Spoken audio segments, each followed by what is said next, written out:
NEET தேர்வு மையங்கள் வணிக நிறுவனங்களாக மாறிவிட்டதாக திராவிட கழக தலைவர் கி வீரமணி குற்றம் சாட்டியுள்ளார். இந்தியா முழுவதும் நீட் தேர்வை நீக்க வலியுறுத்தி திராவிடர் கழகம் சார்பாக மாநிலம் தழுவிய அளவில் அனைத்து மாவட்டங்களிலும் ஆர்ப்பாட்டம் நடைபெற்றது. அந்த வகையில் சென்னை எழும்பூர் ராஜரத்தினம் மைதானம் அருகே திராவிட கழகத்தின் தலைவர் கி வீரமணி தலைமையில் ஆர்ப்பாட்டம் நடைபெற்றது. இதில் விசிக தலைவர் தொல் திருமாவளவன் மற்றும் கூட்டணி கட்சிகளான மதிமுக, சிபிஐ, சிபிஎம், இந்திய யூனியன் முஸ்லீம் லீக் உள்ளிட்ட கட்சிகளில் இருந்து முக்கிய நிர்வாகிகள் இந்த ஆர்ப்பாட்டத்தில் கலந்து கொண்டனர். மாணவர் வாழ்க்கையை பலி கொடுக்காது, கார்ப்பரேட் நலனுக்காக பலி கொடுக்காது.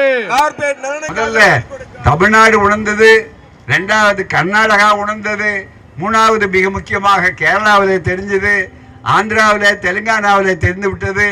இந்த தென்னாடு தாண்டி இப்போ எங்க போயிருக்கு சொன்னால் முழுக்க முழுக்க வடபுறத்திலே இந்தியா ஆளுகின்ற மாநிலங்களிலேயே இது வந்திருக்கிறது. ஆகவேதான் இந்தியா முழுவதற்கும் இதனுடைய பலாபலன் வர வேண்டும். எப்படி மண்டல் கமிஷன் இந்தியா முழுவதும் வந்ததோ, எப்படி சமூக நீதி என்பது இந்தியா முழுவதுக்கும் உரியதோ, அதுபோல இந்தியா முழுவதற்கும் நீட் தேர்வு தேவையில்லை.